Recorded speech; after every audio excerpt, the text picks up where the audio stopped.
Today's B2B marketers are focused on running campaigns and programs that support the entire buyer journey, right? So it's less about just finding people and attracting new leads and then handing them off to sales and then moving on to the next thing. That's kind of the old way of doing marketing.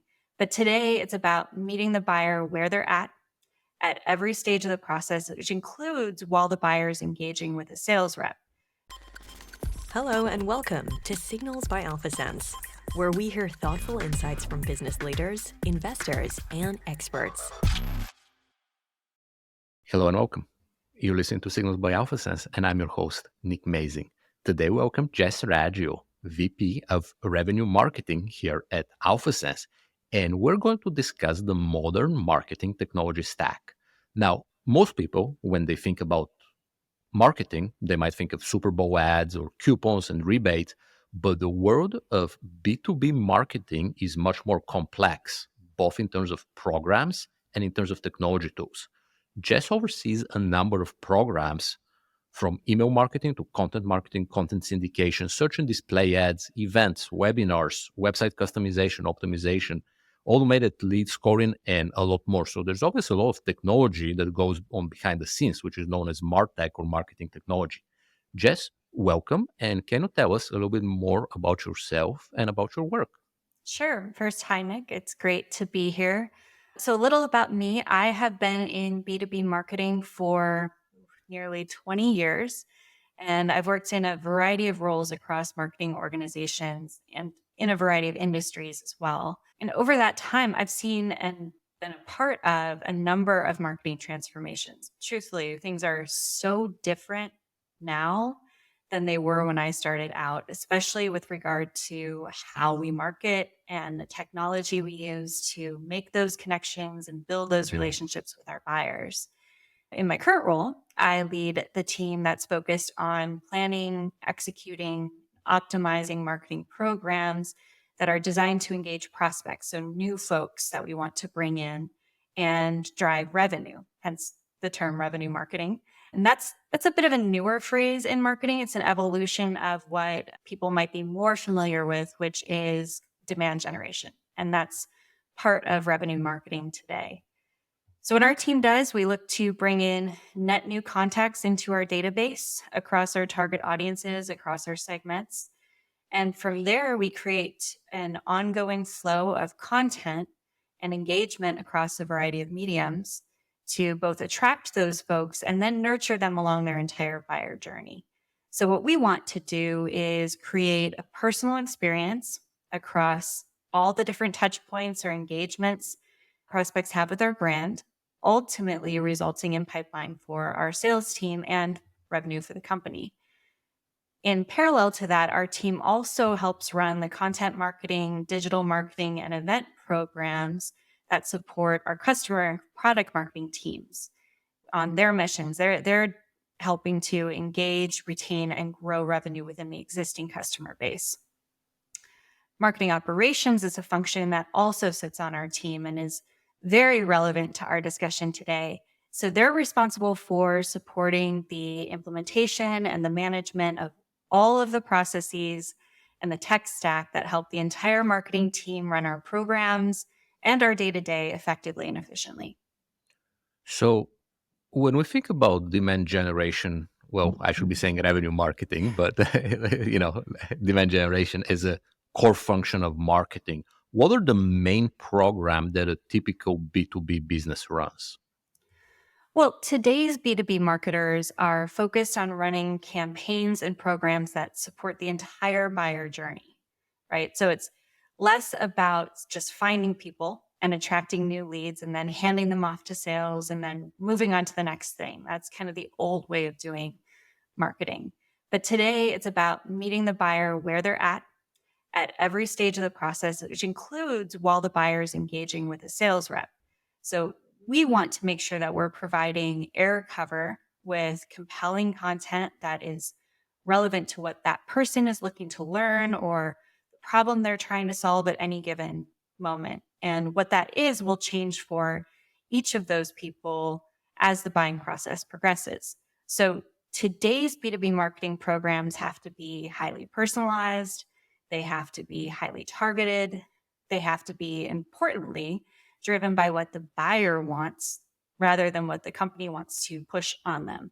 So marketers need to have a multi-touch and very personalized strategy that again meets those buyers where they are. And that is everywhere. It's across a lot of those channels you mentioned earlier, like content syndication, email, webinars, organic search, paid search, social media, the company's website, our events, and things of the like.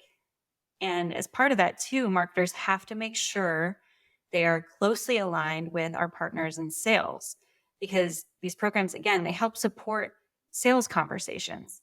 So we need to make sure all of the touch points with the brand, whether it's with a salesperson or a marketing engagement, don't feel disconnected for the buyer, right? That everyone involved from the company also has visibility into how the buyer is interacting with the brand. So all these pieces have to work together, right? And one of the biggest challenges for marketers is being able to do this at scale and often with pretty limited resources, which is where marketing technology really comes into play. So let's start with the underlying architecture, so to speak, or at least that's how I'm explaining to myself. Tools like HubSpot and Marketo, what are they used for? So CRM tools specifically designed for marketing, and for folks who may not know what that acronym means, CRM stands for Customer Relationship Management. These are really the foundation of every modern marketing tech stack. HubSpot and Marketo are great examples of this. These tools are designed to store all customer and prospect data, and they make it possible for marketers to automate a lot of our processes and campaigns and even use AI to create very personalized experiences across many channels.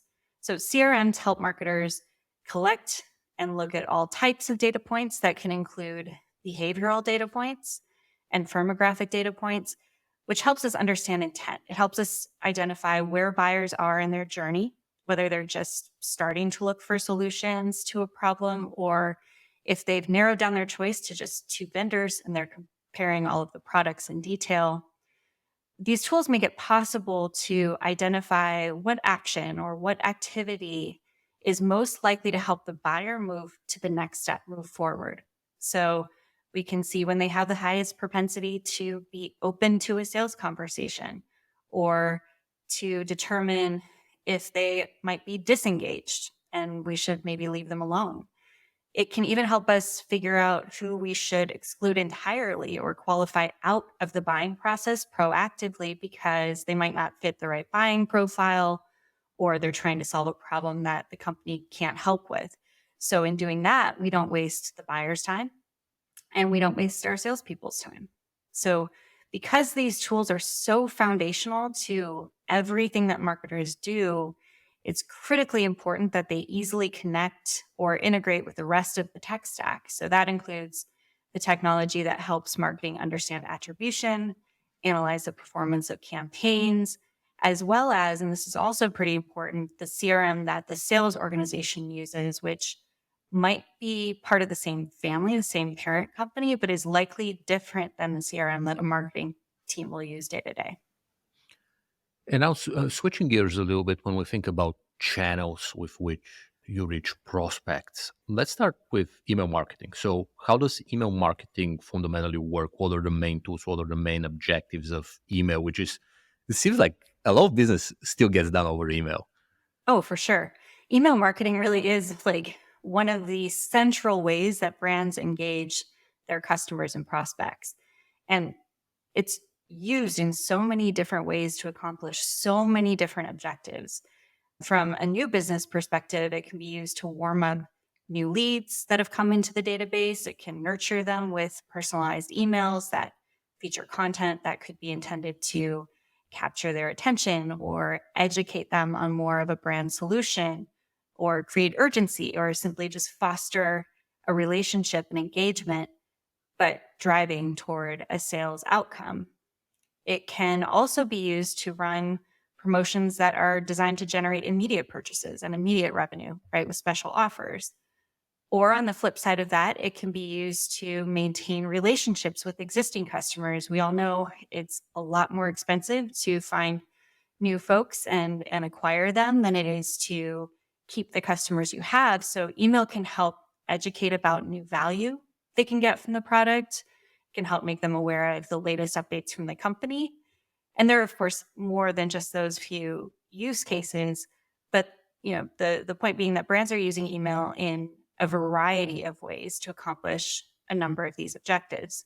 So to run these programs, marketing teams will use tools that help them build and manage that subscriber list, and then automate and personalize the execution of the email campaigns. The actual send, for example, will happen through an email service provider. They may run A/B tests on any given element of an email. That means, taking a small subset of that subscriber list and testing two different subject lines to figure out which performs best before you do the large send. And then they'll use the data from the engagement with those emails to trigger the next action or the next email send based on the reader's behavior.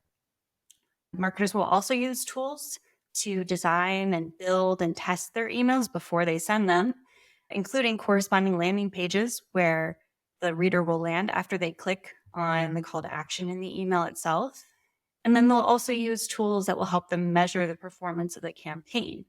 And sometimes the tools a marketer will use for these activities is the same as their CRM. Marketo, for example, is both a CRM and an email service provider.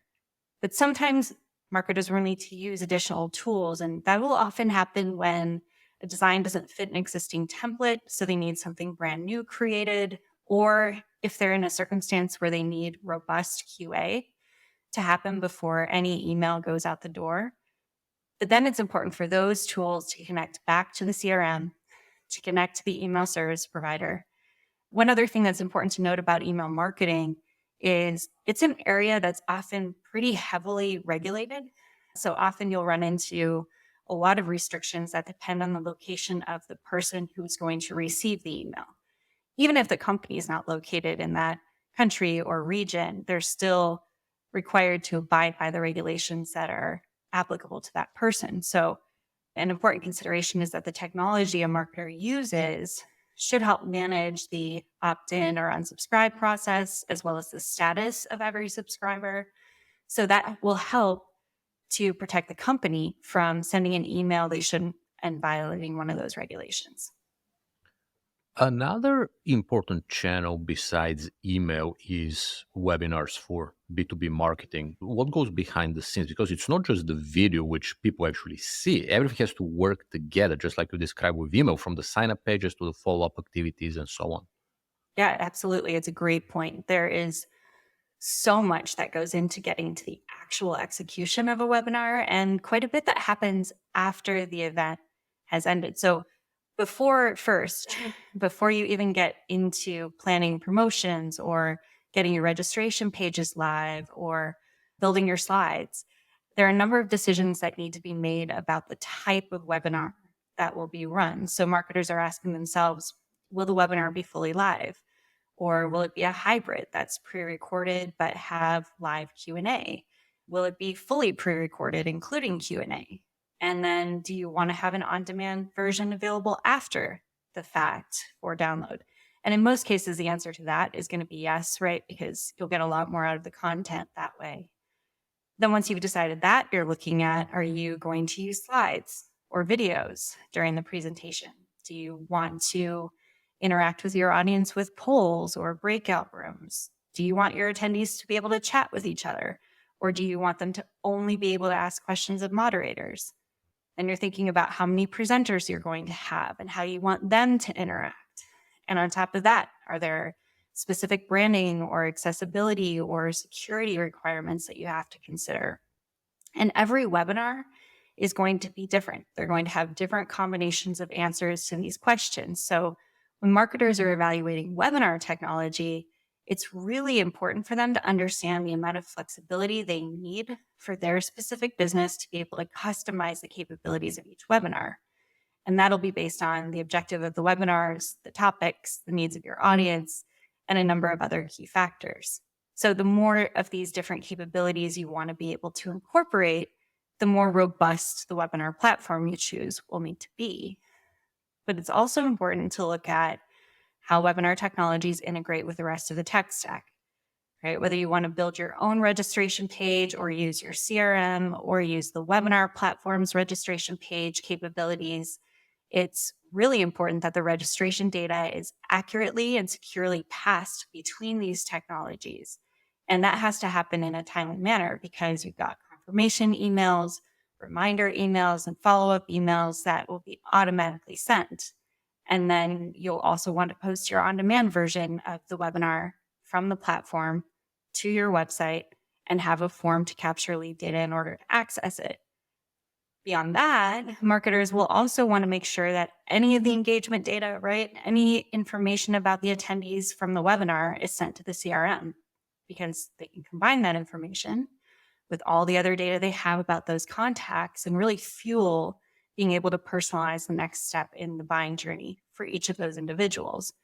So the more seamlessly the technologies work together, in addition to being able to customize the way a brand needs, the more automated and scalable the webinar program.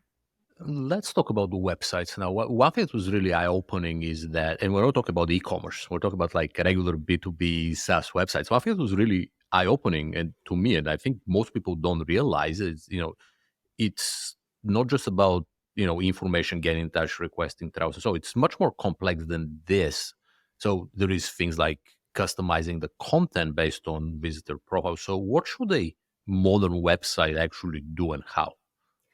Yeah, so true.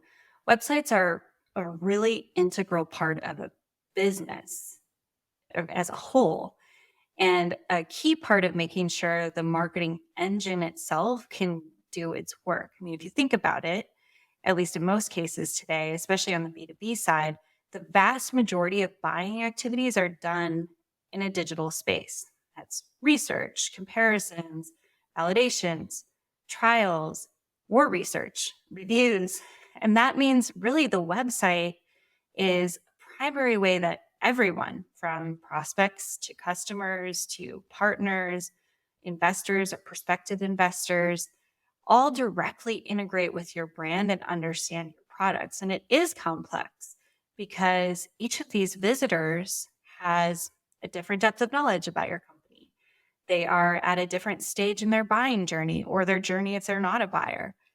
They have a unique combination of pain points and needs. They could come from a number of different industries, or even if they're coming from the same industry, could come from different roles, be different personas within an organization. They could be visiting on different types of devices.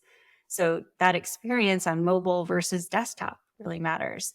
And they each have their own specific objective when they're coming to your website. So the website is where, generally speaking, all of your marketing efforts, everything you do across all of these channels ultimately points. It's where folks will land over and over and over again, albeit and hopefully on different pages every time they come that are personalized to them. But yeah, it carries a lot of the weight in driving both engagements and conversions.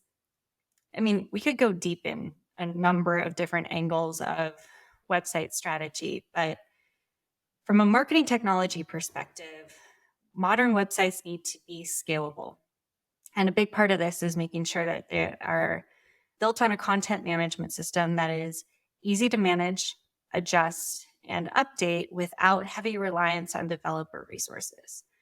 And most marketing teams have very limited developer headcount, if any at all. And if they don't, they need to use the resources on other teams, or they have to pay for contractors when they require development work. So using a scalable content management system, something like WordPress, for example, is a way to give more flexibility and ownership over those regular updates to marketers. What that means is they're able to keep the website fresh, relevant, doing the best work it can for the brand. They're able to run tests and optimizations and get more from all of the content they're creating for these campaigns and programs. Developers, on the other hand, when they do need them, can focus on staying ahead of how technology is evolving, including AI and its potential applications for websites and marketers on websites.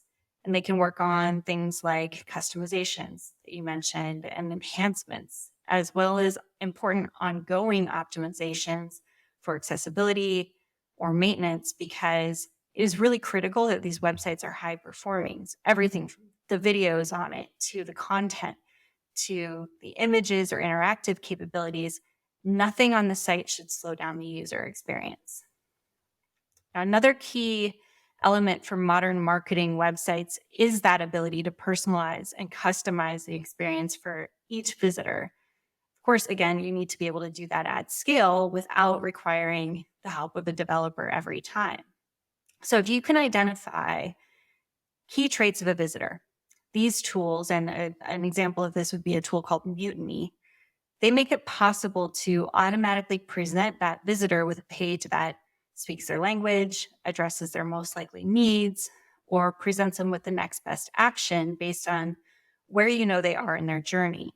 So, for example, if a visitor comes to your website from a biotech company and you can identify that and that they search for alternatives to one of your competitors on Google, you could direct them and have them land on a product specific page that speaks immediately to the problems the brand uniquely solves for similar companies in their industry. You could show them an interactive demo that highlights use cases for biotech organizations. The visuals on the page could show logos of biotech companies that are existing customers and more types of personalization like that.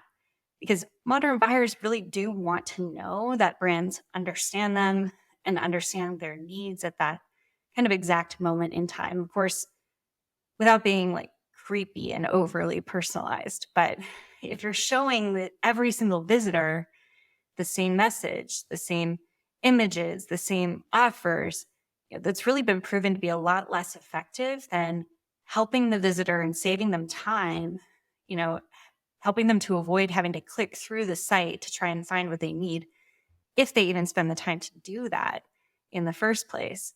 And instead, just giving them a personalized experience that takes them where you know they need to go to solve their problem or answer their question.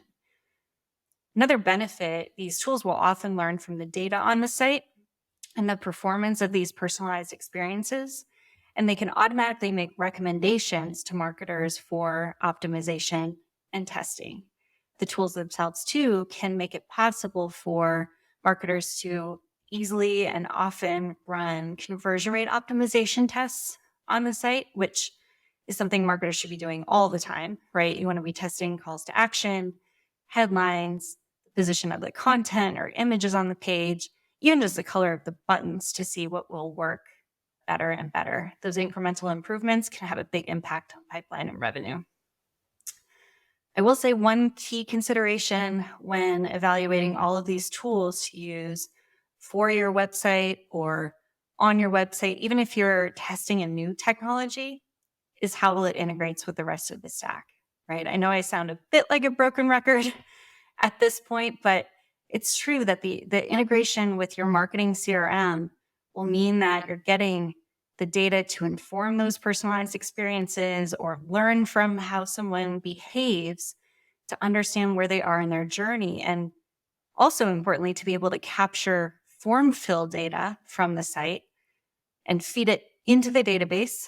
Those are just majorly mission critical elements, because you don't want to have your team spending any manual effort connecting these data points, but more importantly, you don't want any lag, right, from between when a visitor takes an action and your brand is able to respond, especially if it's, say, something like a trial request or a pricing request, because that could mean you're missing an opportunity and leaving money on the table.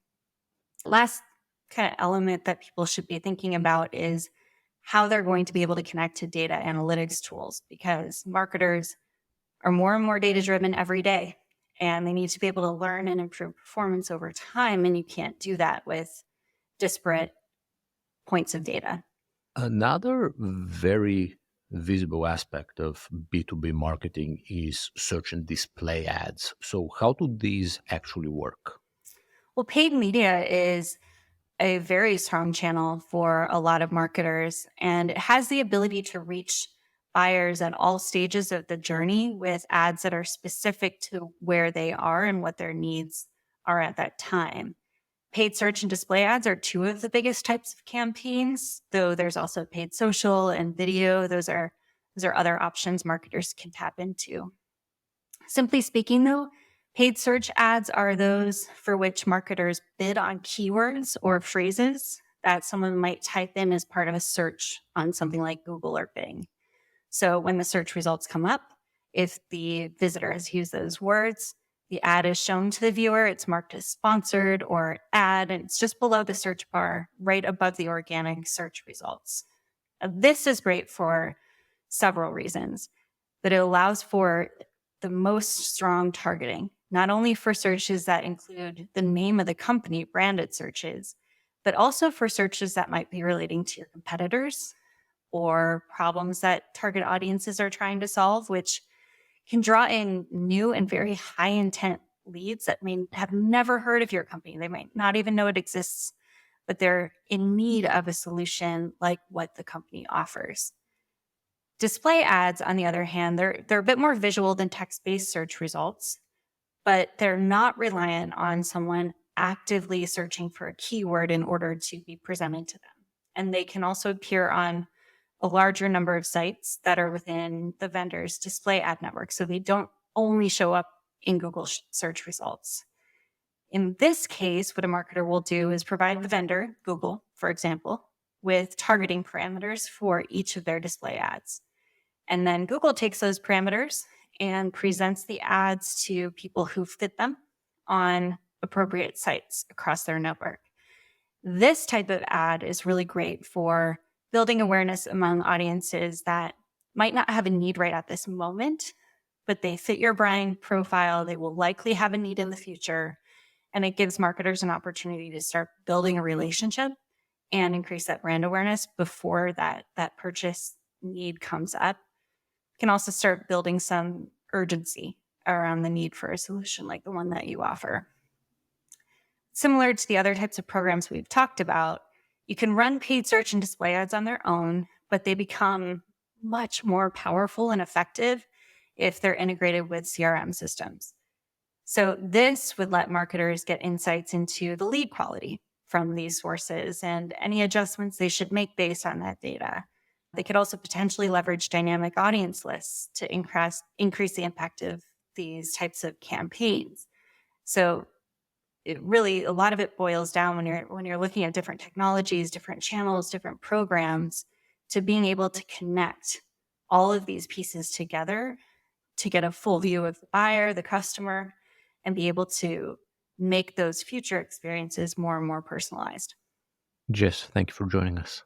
Of course. Thank you for having me, Nick. Today we spoke with Jess Raggio, VP of Revenue Marketing at AlphaSense.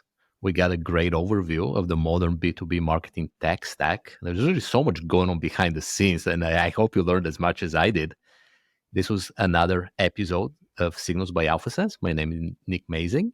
You can find us on all the major platforms. Thank you for watching or listening. Thank you for joining us. This was another episode of Signals by AlphaSense. Keep in mind that all views presented here are the views of the guests and hosts and do not represent the views of their employers or of AlphaSense. Nothing in this podcast constitutes investing, tax, legal, or medical advice. If you enjoyed this episode, leave us a rating and review and subscribe for more.